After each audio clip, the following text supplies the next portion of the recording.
Welcome, Shefali. Thank you, Vishen. So you dared me to say your name I know, 5 times in a I row. know. Shefali Tsabary, Shefali Tsabary, Shefali Tsabary. It's a great workout for the tongue. What was my name again? Okay. So You did Shefali, great. You did great. firstly, thank you for coming all the way here. And just give us a little bit of backstory of where you're from, where you currently reside, and what made you fly all the way here to Estonia? Well, you did, and you did. And I was so curious to see what you all are doing here. So that was a no-brainer. That was the easiest part of the decision. So I live in New York and left India when I was 21 in quest for myself and still finding. And along the way realized that I needed to go within and began practicing Vipassana meditation, which revealed to me many of the attachments that we are all subjugated to, and began detaching from them slowly and surely, and then became a mother, along the way became a clinical psychologist, and began seeing the insanity of all these attachments being superimposed so quickly onto our children, as if they were clay and we were the sculptors, and felt a vehement uprising within me to stop this, felt a deep impassioned calling to call this as an infamous practice, this thing we call parenting. It's infamy, it's treachery, let's stop the way it's being done. But it was highly unpopular, and I lost many a client and my livelihood tanked. So I had to ask, is this worth it? Is this worth going against the most defensive of all species, the parent? But I stuck to it because I saw in my own parenting how treacherous the roar and rise and rigidity of my ego was, how obsessive it was, how incomplete, unwhole, unfulfilled, totally lacking it was. You know, the only mother I was prepared to be was the mother of the child of my fantasies. I wasn't ready for the real child before me. So when I saw the real child, it was so asynchronous to all that I had imagined. I was ready to, leave the child, start again. But we can't do that with children, which is why the parent-child relationship is the most unique relationship, because you can't divorce them, can't really blame them, because we've been raising them since day one, damn it. So there's no one to blame. So now you're stuck in this cage of self-responsibility and agonizing self-accountability. Nowhere to hide, especially not if you come see someone like me. So you kind of popularized the term conscious parenting, but what is that? What does it mean to be a conscious parent? It's to realize that to every moment in your life, but mostly to your parenting, you are bringing your unhealed wounds from your childhood. So the raising of the child becomes the eternal question. Which child are we raising? Are we raising the real child or the child within each one of us? Because all of us sitting here today and all watching are just children. Just more adult, more ready to pay a bill or two, but really we are tantruming, screaming, crying, desperate inner children. And so one of the things that you were quoted as saying, and this I believe was in the Washington Post, right? So I found this paragraph interesting. Shefali Tsabary's 10-year-old daughter has never seen a report card. They don't even talk about grades. If, as happened recently, her daughter brings home a test marked A, Shefali doesn't praise the achievement, even though she has plenty of high-status letters attached to her own name, including an MA and a PhD. Why? Why didn't I focus on the grade at why that young don't grades age? matter? I mean, why now not she's praise 15, a child I'm for getting very an A? obsessed with grades. But back then, before I succumbed to mainstream, I stuck true for 10 to 12 years. But then, you have to succumb at some point. You have to be forgiven too. No, I'm just teasing. Okay, so the philosophy behind not seeing grades is simple, and it's apparent, because our identity cannot be affixed to anything on the outside. So this culture, this educational system we so pedestalize, is really such a affront to the soul, really, because it quantifies and reduces the ineffable essence that exists within all of us into a letter and a number, and makes our children obsessed with the outcome. All the things that you don't do on a spiritual path to discovering soul. So it's anti-soul, it's anti-bliss, it's anti-destiny and anti-manifestation. So we're throwing our children, and I've done it too, throwing our children into the world of so-called learning, but really they're dumbing down their illumination. They're dumbing down their light. That's what they're doing at school. They're dumbing, they're not learning. And they're certainly not transforming, certainly not evolving. So is there a certain age at which we should start caring about grades? Because, I mean, after all, grades teach a kid that life isn't always going to be fair, that even in their careers, they're going to be competing with other people. And grades also, you might say, teach a kid discipline. They teach the kid the importance of hard work. Right. So, like I said, jokingly, but not so, that after a certain age, I too began to teach my daughter the value of being in this world as it is. So, if we can be clear as parents that this world is split, as I said earlier, into the ego, as we would call it, which is predicated on fear and lack and competition and separation, or you want to call it the finite world, or you want to call it the world of form, or the material world, or the dense world, whatever term you want to call it, this very thick with delusion world that we live in. And then there's this limitless potential that we all have, this thing that is unquantifiable, this thing that can never die, that is eternal, that never ever was created, or nor can it be destroyed. That thing needs to also coexist, if not superimpose this thing on earth, the form. So this formless essence needs to be understood as being the priority as a parent, as a human. So as long as we can hold the vision toward the formless potential within us all and see the interconnectedness of our oneness and hold that in the vision, then of course you have to teach your kid to have a shower, brush their teeth, and get good grades and finish their homework. But it is the mere form of the way of the material world. It is not the reality. So as long as we understand what is conditioned and what is real, we'll be okay. And we'll teach our children the same. You live in the world of form, but don't be overwhelmed by it, and don't belong to it, and don't let it belong you. Keep your eye on the formless, on the essence. So when you do that, as a parent, you relinquish your anxiety, right? Because when the bad grade comes home, you don't see it for the form, which is so limited and quantified. You see it for all that it is yet unmanifested, that is yet unknown. You see it for its potential to maybe allow your child to realize that that's not their passion. Maybe it's the way for your child to realize who they really need to be in the world, and they need to discover that inner calling themselves. It is the conduit to the formless. But you see, our fault or our limitation is that we've been so seduced by the minutiae, by the form-based details of this world, the imbroglios, the chaos, that we forget that the form, such as a bad grade, is only the conduit to the formless. But we instead get subjugated by it as if it's the all, the be-all, the eternal reality. This is the complete delusion we live in as parents. And who suffers? Not only does the child, but the parent. The parent is acutely anxious because they're living now tethered not only to their own obsession with form, but to the child's inability to handle the form and formless. And what you mean when you're talking about form is the rituals, the beliefs of the culturescape, of the world around us, the conditioning from parents, teachers, fathers, preachers, generations past on how we operate. Exactly. And what you're saying is don't be obsessed with that. Exactly. So then, if you had to teach what you feel is the truth to a 10-year-old, what is that? What is that idea, that nugget, that wisdom that you need to implant in your 10-year-old?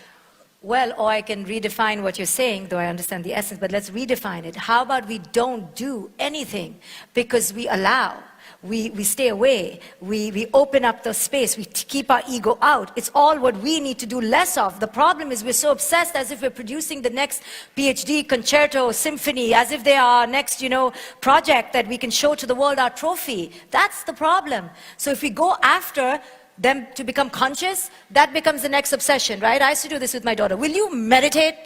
I used to tell her, I was like, why are your eyes open? Breathe. And she was like, okay, how do I breathe? I was like, just breathe. And every time she like squiggled or wiggled or like just wandered, I was like, breathe. So spiritual, right? But we're mad. We are insane.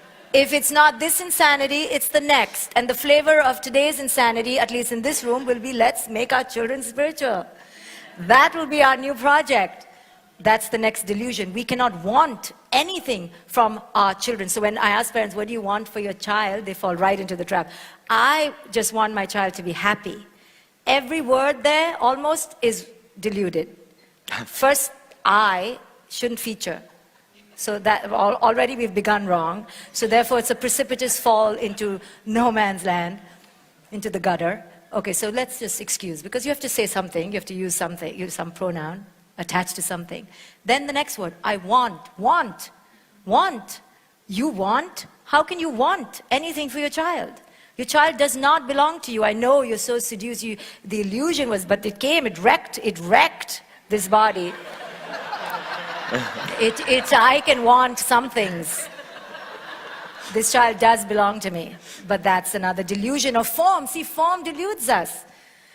You know, form makes us believe it is, but it is not. It is the conduit to the formless. The child came to you to show you to detach from that which was inevitably already wrecked, right? It was already wrecked. Now we just have someone to blame. So I want happiness. Then I say, what's happiness? Who knows what happiness is? I told you, it's just another euphemism for success, which is only money, really, really. So let's not pretend. So I want my kid to be happy. All of it is wrong. You can never want anything for anybody else. And even when you want for yourself, you're going to go on the wrong path. Because if you want something, you're coming from lack. So the whole premise has to change. So I get what you're saying. And it reminds you of that Khalil Gibran poem where he starts with, your children do not belong to you. They come through you. They come through you. But you also said this. You said the premise of a child is not to fulfill their parents' needs, but to become fully evolved, independent, and unique beings, right? So how can we help them become fully evolved, independent, and unique beings? Surely there is something we can do. Or is this just a total hands-off approach? Because I'm a guy, I gotta fix things. I gotta fix my 10-year-old. So I understand. I deeply empathize with your insanity. I feel for you.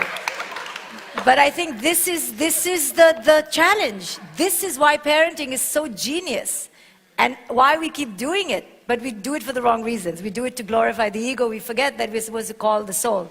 But we keep having it, so no problem. One day we'll get it.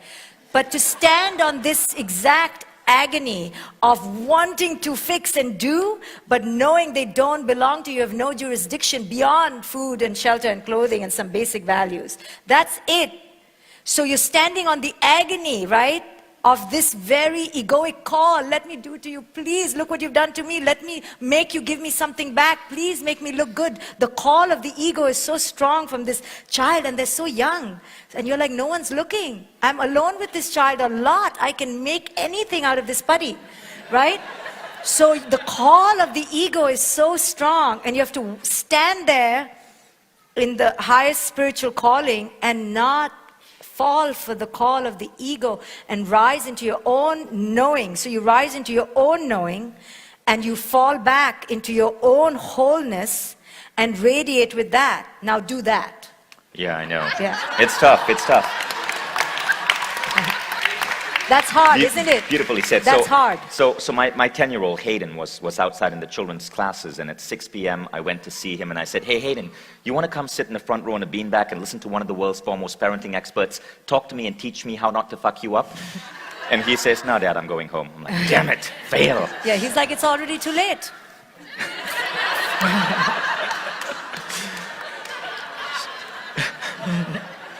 So let's talk about this. You and I both have Indian heritage. Right now, Asian parenting is a whole different species. On steroids, right? yes. What are your views on Asian parenting, on tiger moms, on that whole I'm not going to now call them Asian parents. I have a lot of Asian parent clients who are very devoted.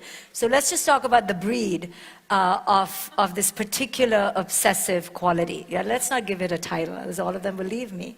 Yeah. So we in our part of the world have our own idiosyncrasy, but let's not be fooled. Every part of the world has its own flavor.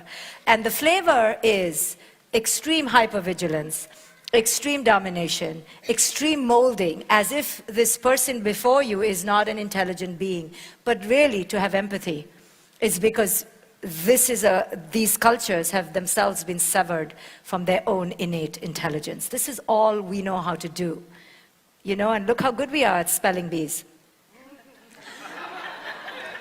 It is the symbol of being cut off from feral intelligence and being doctored into very tailored regurgitation. I mean, if that's not the pure symbolism of what's being done to the parent, then what is? It's a tragedy, and you see it in the form of this overachieving and overzealous kind of parenting. But we need to have empathy for what the parent has gone through to really make headway, right? Easy to judge, but for true healing to take place, we have to understand where the parent is coming from. That's all they know. Automation, regurgitation, you know, tailoring, doctoring, moving forward in a very precise line. But how do you reconcile that with this quote from you? From day one as a parent, I decided I would focus only on effort. I hate when I use words like that, you know. I will only do certain things. My editor should have taken all those over-ambitious words out, because now when I hear them 15 years later, I'm like cringing. But go ahead. Yeah. All right. Most of us, again quoting you, most of us are so obsessed with performance, it kills the ability to enjoy effort. Well, yeah, exactly. So it's about understanding the parent. If the parent is rooted in the place in their soul that this is a journey, and that the child has come many times before and will come many times henceforth because they're energy that can never be destroyed, then you ease a little bit from the precipitous task to create, to mold, to fix, to hone, to master this child right now. And you fall back and you realize that this is the journey. Not only the journey of the child's, but the journey of your own evolution. So then effort is the journey, no? The performance is only the last little piece, and the performance is something declared by an external entity. So once you realize that the teacher or the professor who gave that grade, albeit needing respect, needs to also get legitimate respect, not respect where the soul is abducted in obeisance to that. You understand? So if you have your eye on the prize of the journey, then you minimize your own stress. You've unclawed and unclenched from these very minuscule moments that actually then become your life, right? It's like a woman who has a wrinkle, now that's become her life. Or if her boyfriend leaves her, that's become her life. In the same way, if the child gets a C grade, don't make it the life. Understand it's all the journey toward greater unfolding. So here's a practical question, okay? So if the child gets a C grade, right, we can be chill with that. Now, there are times when I come back and I know as a dad, I seriously don't look at my kids' report cards, but there are times when I come back as a dad, when my kid was 7 and 8 and 9, and I would ensure that I would spend half an hour to 45 minutes one-on-one daddy time with him, and we'd watch a documentary or we'd read an encyclopedia. Then when he turned 9 and 10, he just told me he didn't want to do that, right? What he wants to do is maybe watch a movie on Netflix or play Minecraft with his friends. And I don't know if I'm doing the right thing. Should I really let him do that, or should I, kind of pull him to play the chemistry set with me or to read an encyclopedia with me? Am I doing something wrong? In a way, I'm kind of relieved that he wants to do his own stuff, because then I can do my own stuff. But I don't know what's right and what's wrong. Well, first, since you're putting yourself out there so bravely, we'll use you as a little bit of an example. So, I can tease you. I know. So, when you said I spend time with my son, or when we spend time with our children, we're thinking it means that we're going to be together, spirit with spirit, just joining, just being, just chilling. But when you describe what you do with your son, it sounded very like effortful and purposeful. Chemistry set, I heard.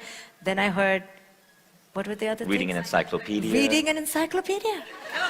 And then what else? What was the third thing you said? Watching a documentary. Watching a documentary. I wonder why this kid. Oh God, I am so glad Hayden is not in the room. Thank God he went home. Yeah, another thing I never let my child do is listen to my talks. So if you're so good, why did you just have one kid? Why not like 10? Because I said before, I only needed one to show me my insanity. My defenses are not that thick. I was ready to let it crumble. Oh, see, already making a mistake by 2 months old. Shop is closed. Yeah. Okay, so then walk us through the typical day of a parent, right? Like, what were you doing with your children as you got them dressed and fed them breakfast and took them to school? Was there anything unique or different that you did? No, I was a typical parent, completely mired in my ego, losing it every 10 minutes, not knowing what I was doing, waiting for the child of my fantasy to show up. Every day I said, today is the day, not the day that I'll show up, but the day that she is going to show up. And within 10 minutes, when that didn't come true, my ego would unleash. So I did that for the first 3-4 years of my child's very formative years. And then I woke up. So please don't be thinking, you know, life in my house is some glory picnic along the banks of the Baltic Sea or something. It's not. It's a horror show because I messed up the first 3 years. I was unconscious. I didn't know that I was waiting for my child of my fantasies and that was a wrong thing. I didn't tell me that yet. So a typical parent will struggle between the world of form and doing things and getting things done, and these children who just are here to test your every particle of patience, they are engineered to not follow the world of form. And here we're taking them into the world of form and they're kicking and screaming. So this is the battle. You walk that line every single day to stay informless, holding on to it with your dear life, and every 2 minutes you're being challenged by this child who just doesn't want to enter the world of form. So what do? It's the art of practicing mindfulness in the moment. They are your teachers. They're here to show you, look how attached you are to the dress that I just vomited on. Why are you so attached? Look how attached you are that I eat every piece of the beautiful scrambled egg you just made me. Why are you so attached, Mom? I don't want it anymore. Well, I just took 10 minutes to make it. Why are you so attached? Right? So they're here to show you every day why we're so attached. So if you can't bow down to that and see the joy in that, then you're going to be manic and obsessed. You have to see the beauty of what they're doing for you. They're here to lambast your ego into smithereens. For that, they need to be thanked. And they're waiting for their thanks. It's funny, I see the kids in the front row nodding their head. So let's say you have a 7-year-old child. You're about to ship him off to school, but he refuses to eat breakfast. And you know the bus is here, you know if he doesn't finish his breakfast, he's going to be starving a couple of hours down the clock. What do? Do you just let him board the bus hungry? Wow, yes. So this really I have done. Because at some point you realize, listen, child, if you don't want to eat and you want to hear your stomach rumble and you like that music, how can I intervene? How can I interfere between you and your stomach? So I'm taking myself out of the equation, and I've given many a parent to take breakfast, you know, the most important meal of the day. We wake up because when our children are sleeping, we are the best parents. So we make the best breakfast because we've not yet been reminded that the child of our fantasy is not waking up. So every day it's reset. We press the reset button into delusion. Every day we're like, I will be the parent of my fantasy and they will wake up as the children of my fantasy. So we put on the apron. This is what we mothers do. Fathers, they gave it up a long time ago. But we, every day, but you see, in all fairness, we mothers, the body was wrecked. We have to get some payback. We gave up the career. We need a payback. We're not interested in the husband who now looks just like the children. So we need a payback. We need some payback, so we put on the apron and we get out our chef's, hands and spirit, and then we conjure up a breakfast. And then the children wake up. So I have made many a parent admit that this fantasy of every morning starting fresh and new, this romance needs to end. So throw the breakfast out and there is no more the most important meal of the day.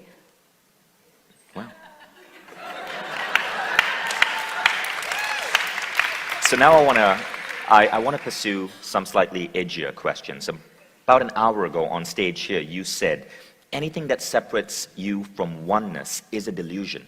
And you went on to say, saying that I'm an Indian or I'm an Estonian, that is a delusion.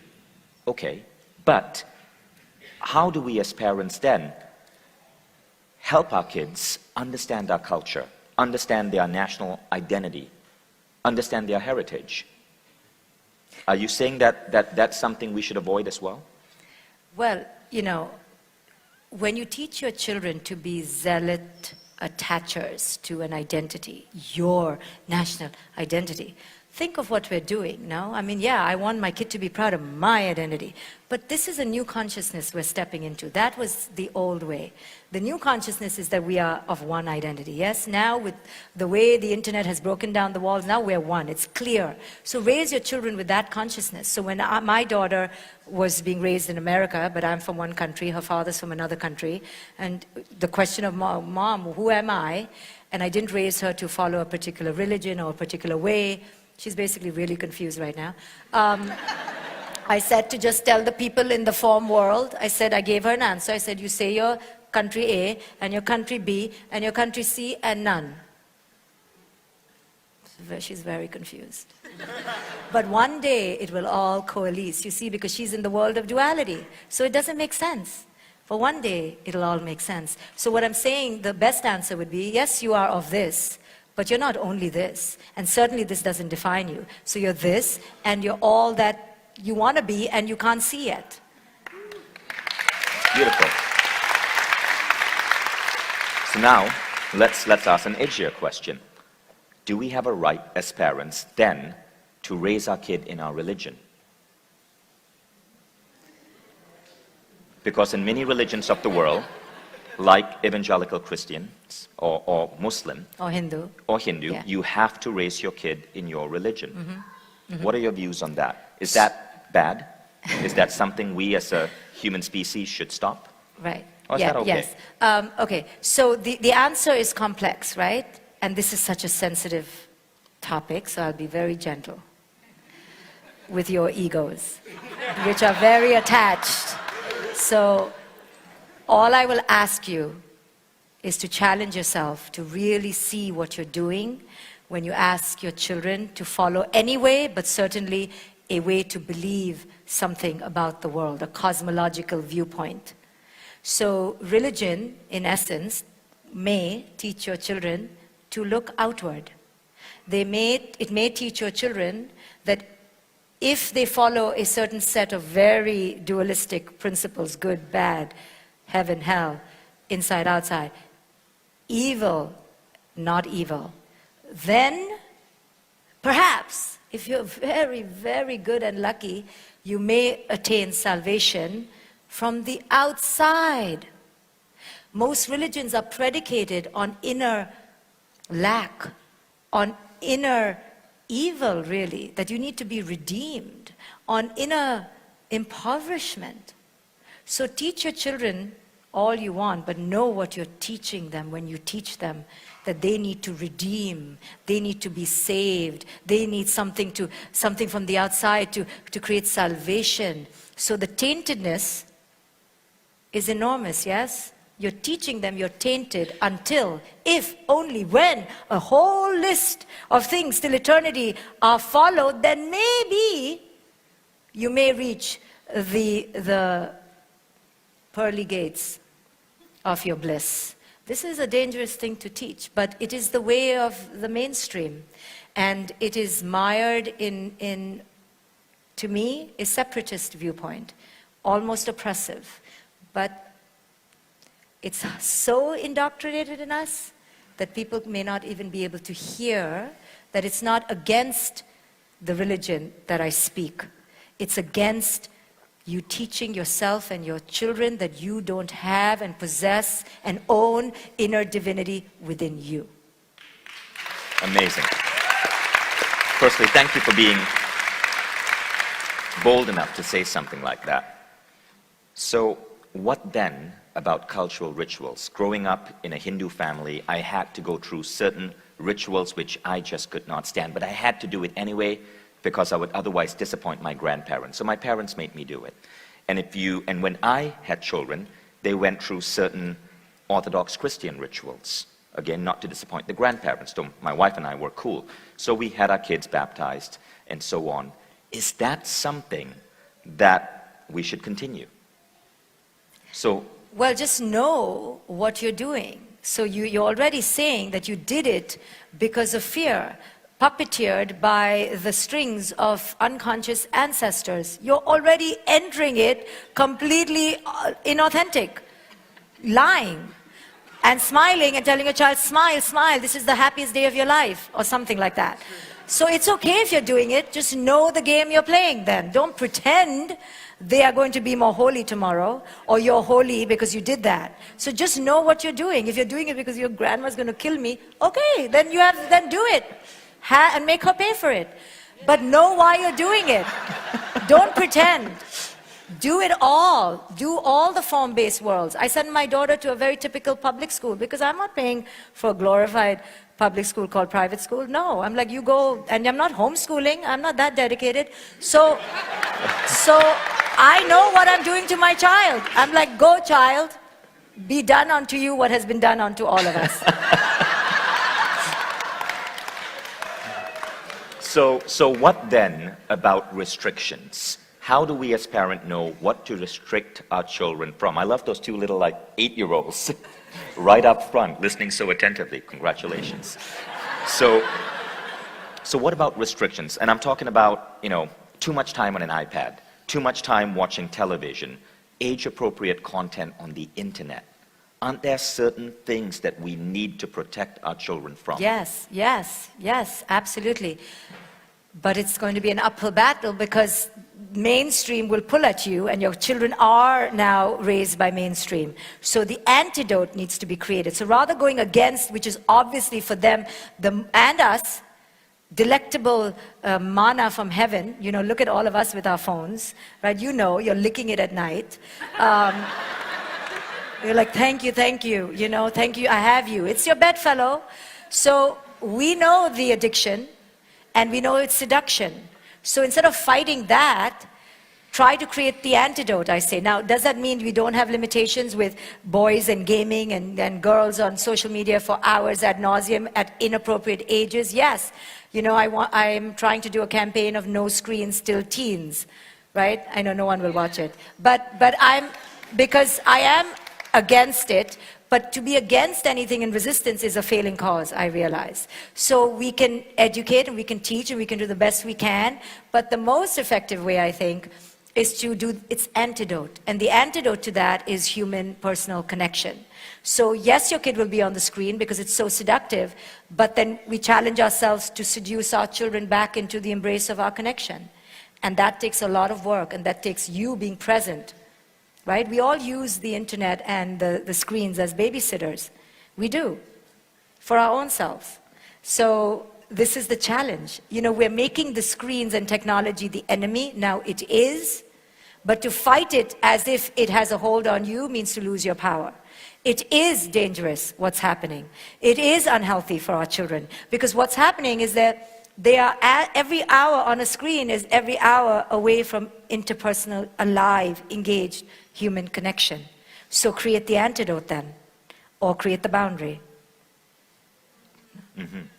So I want to start asking you a couple of questions that came from our audience, both online on Facebook Live. So big shout out to those of you watching on Facebook Live. Go ahead and click the heart or the like comment if you're enjoying this conversation. And I have a question from someone here in the audience. So let me first start with the question from Dr. Judy Gianni, who is here. Judy, are you in the room? Judy is somewhere here. Now, Judy said, how can I encourage my teen, who's almost 14, to develop habits of taking care of her belongings and to respect common areas, not leaving her stuff all over the place, because nagging is not working? These are the form-based anxieties that we get caught up in. I use the example of, when your child comes home with a backpack, and then what do they do with the backpack? They just throw it. First fight starts right there. As if this backpack is going to swallow us, right? So I had a whole conversation with the backpack. Because as soon as she came home, you see, we forget our children have been at school all day with very annoying, authoritative adults who are mostly caught up in the unconsciousness of a very systematized oppression themselves. So they come home and we're like, put the bag away. You have 5 minutes to eat, and then we're going for soccer, and then we're going for volleyball, and then by the way, how are you? I love you so much. So I had to have a conversation with the backpack as a symbol of things. Because we expect our children to be a little bit of Mother Teresa and a little bit of Michael Phelps and a little bit of some OCD, fastidious, crazy person. And clean up as they go, like a swiper. You know, they're their own little swiper. They walk, swipe, walk, swipe. This is what we wanted. So when we see the chaos, it reflects the inner chaos, yes? And we're like, no, we just want to teach our children to be neat and tidy. Yes, of course you can teach, but the way we react is because it reflects the inner chaos, and we can't stand feeling helpless in the face of this walking, talking tsunami, right? So we have to then become one with the mess, because mess is the hallmark first of life, and then definitely of children, definitely if you had more than one. So marry the mess. So I began talking to the backpack. You're not going to kill me, are you? You're not going to swallow me, are you? You're just inanimate. But then why do I have such a reaction? Why do I care so much if you're here or there? Why can't I marry you? Why can't I stay in oneness, even though the symmetry of my house right now is a little bit askew? So I had to become one with the backpack. And then the socks, then the unpottied potty, and so on and so forth. This is why children come to us. Become one with what is, and then teach. We do it the other way around. We're not with the oneness of the isness, and then we lose our, we're just losing it all the time. So you get to decide, do I want to do this every day? Because you're doing this every day, aren't you? Every day you're saying, say thank you, say please, wipe your nose, clean the pot. Every day. So don't you hear yourself? I hear myself every day. I can't stop. It just comes out. So at some point you go, I have to wake up. And what is the sacred lesson here? There must be some sacred lesson. And the sacred lesson is to not be so attached to the form of it. Go and hug your kid. Go and play with them. Go and lie down with them. And stop obsessing with the minutiae of the form. But this is what we do. We always forget. Beautifully said. Now, this question comes from Mahindra Pagiriya, who is watching us online. Now, he said, how do I deal with this scenario? My kid is failing at exams. What is the thing I need to do as a parent to at least ensure that my child isn't blowing away his education? These are such extreme examples, and parents do this to the therapist. It's not fair. They come at the end of the epic war, and they're like, come fix it. And the answer is not simple. It's being portrayed as so precipitous. We parents do this, because we have to make our case. I only beat him black and blue because he was failing every test, right? So we're already, you see the case is being made. He is failing everything. So the parent is trying to gain support for an answer. They want an answer from you which says, what? Your kid is so bad? That's what they're pulling from you, Your kid is failing everything, and they want to transfer, not this guy, this is an example, they want you to feel what they're feeling inside, which is fear, desperation. Because this parent, like all of us would, looks forward and all we see is jail and homelessness. So this is what this parent is feeling in the moment. And they want us, they're recruiting us to feel this, and we all feel it. So as a therapist, I have gotten seduced. I'm like, let me get your kid here, let me fix your kid. I forget, because the parent does such a good job at making me forget and making me believe this kid is a criminal. And then the kid comes, and then if I had to hear the kid's side of the story, right, you'd say something so different, correct? You'd say, first and foremost, I'm not failing at everything. I can get ready on my own, okay? The kid would have a different essay because the kid has a different narrative. So I can't fall into fear and resistance. I have to understand more. And what I would tell every parent is don't get trapped, because the seduction is always fear and resistance. This is the design. Unless your kid is perfect, which no kid is, right? What do parents expect? Then the default is fear and resistance. So you're falling into the trap. It's called failed grades today. Tomorrow it'll be called 10 extra pounds. The next day it'll be called a busted tire. Next day it'll be called an irate boss. It doesn't matter, I said. It's the schism with 1,000 different faces. But the hero has 1,000 different faces too. So pull out the hero, go, oh, I don't look at this as failure. I look at this as discovery. And transform it, transmute it. Who has the power to transform the failures of life? You do. Same with your children. But if you foresee and foretell, because you think you're psychic, every parent does, then there's only one path, flipping burgers on the side of a street and peddling drugs. That's where we all go. We all go there. We're the same. The fear is so disastrously abducting that it really massacres us. So I can't fall into fear, because if I did, every step is the pothole of fear. So you get to choose every moment. Now, do I make this take me into fear because it's legitimate fear? Look, every grade is C. Or do I not buy into this and see the unmanifested? It takes a lot, but that's why our children come to us. And those children who fail, in particularly, take us to the opportunity, to the doorway, we have to walk through it, of a higher understanding. Thank you.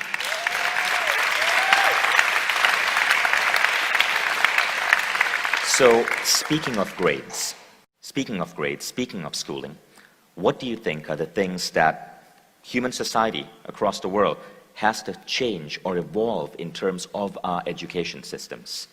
So, just to align with what I've been saying, the current paradigm is all form-based. It's all literal, it's all quantified, it's all discrete and compartmentalized, and every child is meant to be all things at all times. That's all form, material, very material world. So we have to introduce the nuance of the spiritual, of the formless, teaching our children that we do this so we can read and write, but then a whole host of other potential is awaiting. And even the spark of that in every child, even in the most rigorous math class. But you tell the child, you know, this is only math, but it's not going to really make you survive when you're in an emotional pit. This is just math. So always reminding the child that this is just for this moment, but the true essence of life is something else that they need to cultivate. And if the school can create the space for the cultivation of inner connection, really, of being able for the child to be able to sit in solitude, to confine the child to themselves without a distraction, that is the gift to the child, to teach them that all of this is a window dressing, all of this is an icing, it's an accoutrement, but the real core is your connection with yourself. So discover that, get an A grade for that. Thank you. So, one of the things that you've written about is your belief that disciplining a child never works. Tell us more about that. So the archaic model of discipline, which is so touted as a parenting mainstay, it's a fundamental premise of good parenting. How do you discipline your child? There are books written on it. You know, and no one stops to question, wow, we never say how do you discipline your husband or your wife, or how do you discipline your boss, or how do you discipline your friend? You know why? Because you can't discipline, you dare discipline your best friend if she shows up late for your birthday, or your partner. You can't. So the very belief that you can discipline these children is because they're young and pliable, and they're naive, and they're innocent, and they're trusting. They don't yet know that this is just laziness on your part. Because what is discipline, really? It's everything menacing, everything separating the union between parent and child. It castigates one as bad, yes. You must castigate one as bad in the movie if you have to discipline. You see, to discipline your child, you have to set up a whole movie. The reel has to be very predictable. It starts with castigation of the child as evil. No responsibility of the parental self. Next, the parent believes in the mythology that they're here to control and dominate. They're here with the mythology that the child is here to follow. The child is lesser than. You see, a lot of things have to be in place in order to take that stick out, or to take something out that is going to punish this child. So the parent is to believe lots of things. One, that the child is bad. Second, that the parent needs to have utter, supreme, tyrannical control. They'll never say it, but that's what they believe. Number three, that they are greater than, the children are lesser than. Number four, it is their right. It is their right to, in any way, shape, or form, get their message instilled in the child, be it with a stick or a feather. And then the parent, who is obviously in an irate state of mind, is going to choose the easiest, laziest way out, which is to pick up the stick. So you believe you're teaching your child, and then you couch it as that because all the books tell you, of course, go ahead and do that. You can take it away. You can send them to timeout, the conscious timeout it's called now, with a cushion and some music. So what it is really is your inability, and every parent knows this, because a child has the capacity to pull our parental authoritative pants down and leave us standing there helpless, right? And we're like, I didn't do this to once again recreate helplessness in my body. My whole life I've been beaten down and buckled about by other authority figures, and now my child refuses to bend to my will. So what's happening before you want to discipline? That's what I try to target. What's happening before the impulse to discipline is deep helplessness, right? That little person has managed to make you feel so small, and you're like, I have felt so small for all my life, and now you are recreating that in me, and this book has told me that I don't need to stand for it anymore. So the wrath of your little child against all the authority figures in your life now comes out at this person. How many of you here can relate to that?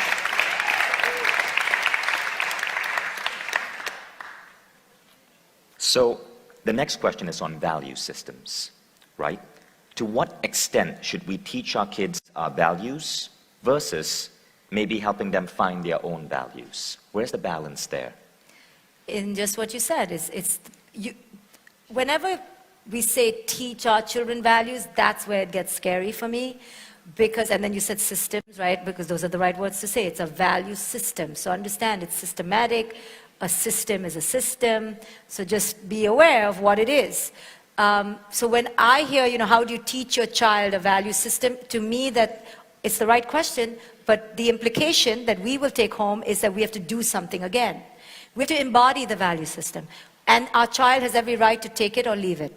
So in every moment, we embody it. And then the child has the choice. So let's take the most basic dualistic value system of good and bad. You're being good, you're sharing your clothes, you're sharing your shoes, you're sharing your time and space, but your child has decided to not follow your value system of sharing, and so are they bad? This is where you begin to see the quality that's flim-flammy about let's teach our children our value system. Because then to teach them to be good, now you bring out discipline. So be careful, because if you're here to teach, then you're here to teach the level of consciousness your child has, and not punish them for the one that they don't yet, right? So in the name of teaching a value system, you then pull out anything. Now it's a value system, This is not grades or money. This is our deep value system. Those rituals were a value system, and you're seeing how much value that system had. Right. So as a parent, I've sometimes found myself in these types of situations. Kids today have access to so much information, but a result of that is that they have access to so much unrestricted information flow. So in my book, I wrote about this funny incident where I was driving in a car with my 10-year-old, and a song came on the radio, and it was Baby Got Back. And there was a line in that song that said, my anaconda don't want none unless you've got buns, hun. And so my 10-year-old, I think he was 7 at that point, said, Dad, what is this song about? And so I lied to him, like all good fathers would do. Right. And I said, it's about a snake that really loves bread. and then he paused for a while, and 30 seconds later he says, someday when I grow up, I want to write a song about a snake with healthier eating habits. But what do you do in those situations? You do what you do. You don't say, what this song is really about, child, let me tell you. No, you do it because you're trying to titrate the influx of information according to the level of great maturity that children have. So for many years I told my daughter that chocolate cakes were very spicy. I wouldn't eat them. So lying to our kids every now and then is okay. Is it lying? It's being creative in the moment. And besides, did we tie up their hands? I said, I'm going to tie up your hands, don't try it. She chose to listen, to follow. So No, no, listen.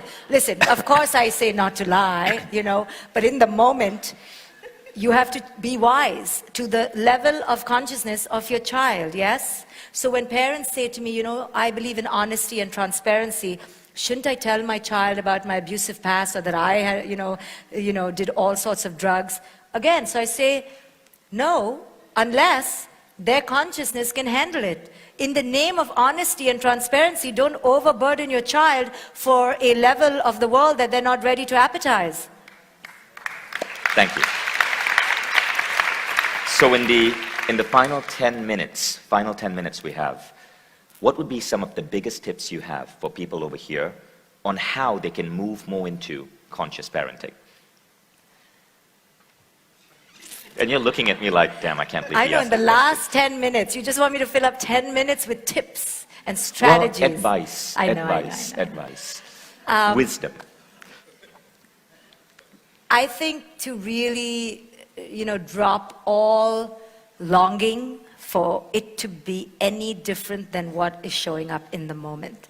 So drop that fantasy, drop the expectation, this is the child you got, this is the parent you are, this is the damage done. So just it is. And it's not damage as in something that is irrevocable.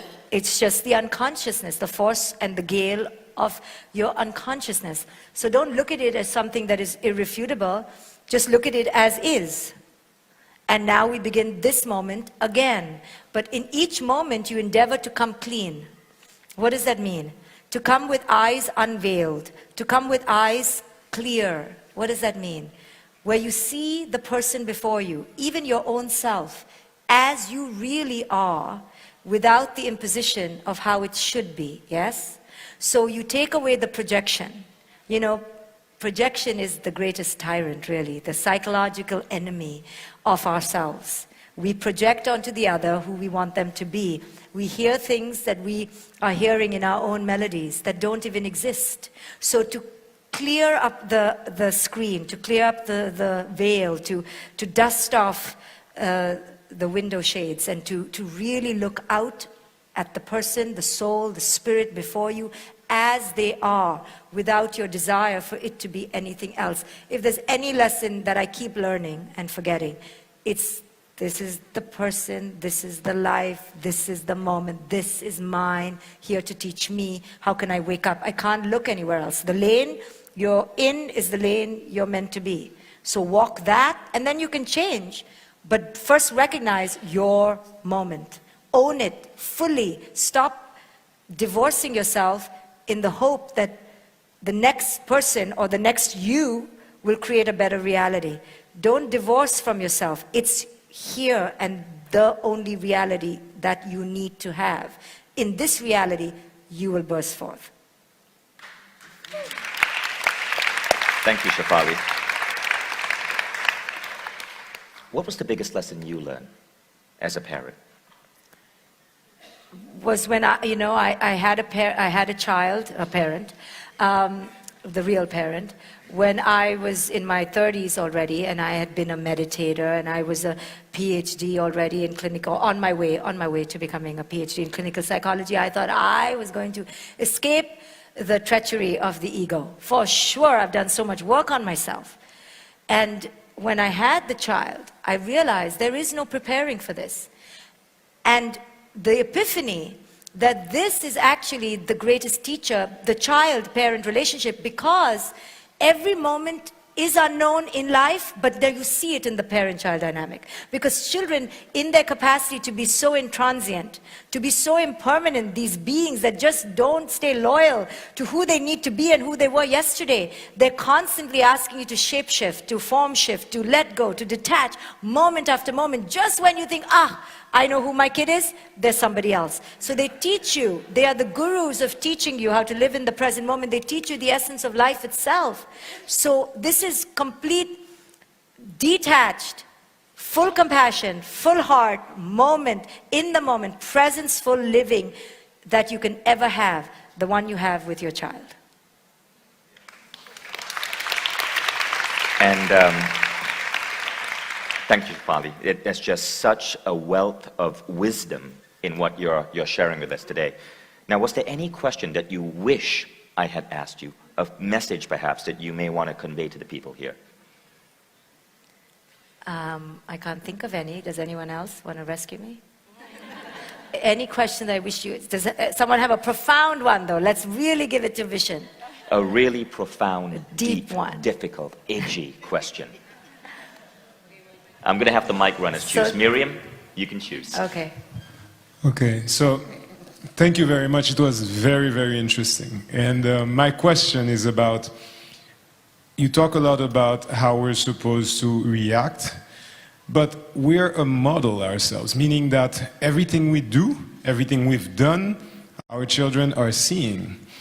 So how do we, what we're telling our children, how we're trying to educate them and everything we're saying is one, but what we've done and that they know, you were talking earlier about religion, the fact that we're part of a religion, even if we don't impose it, but that model, how do we detach that? Or, for example, marriage, that might be something that's part of religion, okay? So how do you detach that from the education you're trying to give, which is in itself maybe different from what you would want for your kid than what you had yourself? Thank you, Gilbert. So you're asking, how do you become a renegade and revolutionize your ways when you've already conformed? Yeah, something like that? Yeah? Well, you begin now. That's the best way to teach your kid, that I was such a fool. I totally bought into all these institutions. I was a slave. Now, you're right that they've watched you be the slave, and now you've woken up. So you're right, they will or may follow that way. But at least you can say, okay, I'm telling you, that wasn't something that I'm proud of, or it's not something to be so, romanticized. But at the end of the day, it's okay if they also go through their own enslavement. It's okay, because this is the way of it. So you may have exited in freedom, and they don't believe it yet because they saw you in conformity.